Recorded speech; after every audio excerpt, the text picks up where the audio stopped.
అలాగే విశాఖపట్నంలో ప్రతిష్టాత్మకంగా ప్రతిపాదించిన Lulu international shopping mall project ఎందుకు నిలిచిపోయింది అనే దానిపై మరిన్ని అప్డేట్స్ మా ప్రతినిధి సూర్యప్రకాష్ లైవ్ ద్వారా అందిస్తారు.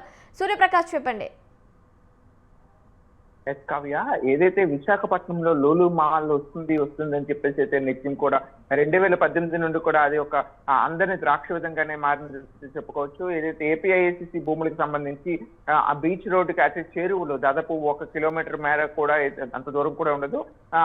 బీచ్ ఆర్కే బీచ్ రోడ్డుకి అయితే 1 కిలోమీటర్ డిస్టెన్స్ లో ఉన్న ప్రాంతంలో ఏపీఐఏసీసీ భూములు అయితే కేటాయించిన పరిస్థితి కనిపించింది. అప్పట్లో 2018 ప్రభుత్వం టీడీపీ ప్రభుత్వం అయితే లూలు మాల్ కి అయితే అక్కడ ప్రదేశాన్ని అయితే కేటాయించింది. కానీ ప్రస్తుతం అక్కడ అదంతా కూడా సిఆర్జెడ్ సంబంధించి ఏదైతే ఈ యొక్క సముద్ర రక్షించాల్సిన అవసరం ఏదైనా ఉంటుందని చెప్పేసి అయితే ఆ ప్రాంతంలో దాన్ని నిర్మాణం చేయడానికి అయితే ఒప్పుకోవద్దని చెప్పేసి అయితే అప్పుడు ఆ సముద్రాన్ని రక్షించే ఎవరైతే సంఘ నాయకులు ఉంటారో వాళ్ళతో పాటు ప్రజా సంఘాలు అయితే కోర్టుకు వెళ్ళిన పరిస్థితి కనిపించింది. దాని పరివాసంగానే దాదాపు అక్కడ ఉన్న పరిస్థితి ప్రాంతాలు మొత్తం కూడా అత్యధికంగా ట్రాఫిక్ జామ్లు ఎక్కువగా అవుతాయని చెప్పేసి కూడా, ఎందుకంటే బీచ్ మామూలు టైంలోనే అత్యధికంగా జనాలు ఎక్కువగా వస్తుంటారు. అటువంటి పెద్ద షాపింగ్ మాల్ అంటే 5 స్టార్ హోటల్ తో పాటు ఒక కన్వెన్షన్ సెంటర్, అలానే ద లార్జెస్ట్ షాపింగ్ మాల్ అయితే నిర్మించడానికి అయితే లూలు మాల్ అయితే అక్కడ ఏర్పాట్లు చేసేందుకైతే ప్రయత్నం చేసింది. అప్పుడు ప్రభుత్వం కూడా 99 పైసలకే కూడా ఆ యొక్క భూమిని 99 ఏళ్లకు 99 పైసలు చొప్పున అయితే లీజ్కి ఇవ్వడానికి కూడా పూర్తిగా ఏర్పాట్లు అయితే చేసింది. దానికి అనుగుణంగా కూడా ముందుకెళ్లే పరిస్థితి ఉంది. కానీ అనూహ్యంగా అప్పుడున్న రాజకీయ పరిస్థితుల ప్రకారంగా ప్రభుత్వం మారడంతో వైఎస్ఆర్సీపీ ప్రభుత్వం వచ్చిన తర్వాత దానిపైన పూర్తిగా అసలు అక్కడ భూములని కూడా ఇవ్వకూడదని చెప్పేసి వాటిని ప్లాట్ల కింద కట్టేసి అమ్మకం చేసే విధంగా కూడా ప్రయత్నం చేసేందుకు అయితే వైఎస్ఆర్సీపీ ప్రయత్నం అయితే చేసింది. కానీ దాన్ని కూడా కోర్టులో కేసులు వేయడం, అంటే అధికార ప్రతిపక్షాల మధ్య అయితే కోర్టు వివాదాలు అయితే తలెత్తడంతో ఆ భూమి మొత్తాన్ని కూడా ఏపీఐఏసీసీకి సంబంధించి ఉండాలని చెప్పేసి మరెవరికి కూడా ఇవ్వకూడదని చెప్పేసి కూడా ప్రధానంగా అప్పట్లో అయితే ఎన్నో దుమారాలు అయితే రేగాయి. దాని పరివాసంగానే ప్రస్తుతం ఉన్న పరిస్థితుల్లో ఎక్కడికక్కడ ఆ భూమిని అయితే పూర్తిగా నిలుపుదల చేసి 2024 ఎన్నికల వరకు కూడా 4 సంవత్సరాలకు కూడా వైఎస్ఆర్సీపీ పదవిలో ఉన్నంత కాలం కూడా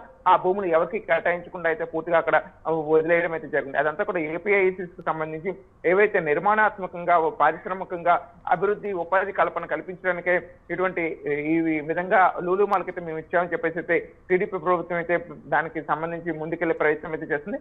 కానీ అమరావతిలో ఏదైతే మళ్ళా ఇప్పుడు ప్రస్తుతం ఏదైతే 2024 ఎన్నికల్లో విజయం సాధించిన తర్వాత మళ్ళా లూలు మాల్ని విశాఖ నగరాన్ని తీసుకురావడానికి అయితే ప్రయత్నం చేసేందుకు టీడీపీ ప్రభుత్వం అయితే ప్రయత్నం చేసింది. అందుకు అనుగుణంగా ఏ ప్రాంతంలో అయితే ఆ ల్యాండ్ ఉందో ఆ ల్యాండ్ మొత్తాన్ని కూడా మళ్ళా వాళ్ళకి ఇవ్వడానికి అయితే చేసే ప్రయత్నాన్ని చేస్తారు. ఏపీఐసీసీ భూములకు సంబంధించి 99 పైసలకే మళ్ళా ఆ 99 ఏళ్లకు పాటు కూడా ఆ భూమిని ఇవ్వడానికి అయితే పూర్తిగా ఏర్పాట్లు కూడా చేసి దానికి ఎంఓఎల్ సైతం కూడా గత సెప్టెంబర్లోనే వీళ్ళు నిర్వహించడం కూడా జరిగింది. గత 2025 సెప్టెంబర్లో ఇచ్చిన తర్వాత కూడా పనులు ప్రారంభించేందుకు ప్రయత్నం చేసినా కూడా ఇక్కడ ఉన్న అత్యధికంగా కోర్టు కేసుల పైన దీనిపైన ఇప్పటికే 36 కోర్టు కేసులు ఒక్కొక్కరు ప్రజాప్రతినిధుల ద్వారా అయితే 36 కోట్ల కేసులు వేయడంతో ఆ భూమి అయితే ప్రస్తుతం వివాదాస్పదంగా మారింది. ఆ వివాదాస్పదమైన భూమిలో లూలు మాల్ మళ్ళా వచ్చే పరిస్థితి లేకపోవడంతో దాదాపు లూలు మాల్ అయితే విశాఖకు రావడం ఇక కల్లే అని చెప్పేసి కొంతమంది అనుకున్న పరిస్థితి ఉంది. కానీ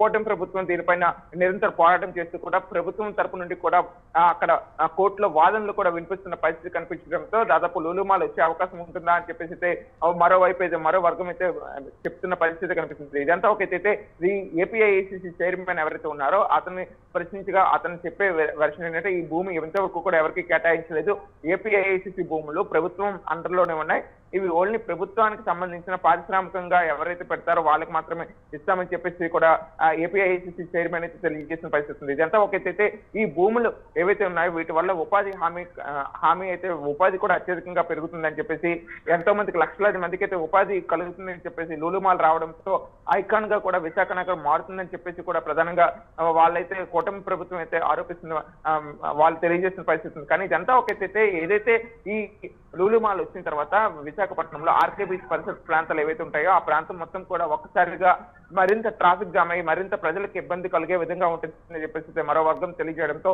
ప్రస్తుతం లూలు మాల్కి అయితే విశాఖ నగరం బ్రేక్ పడిందని చెప్పుకోవచ్చు. Kavya, thank you Suryaprakash, thank you for the updates.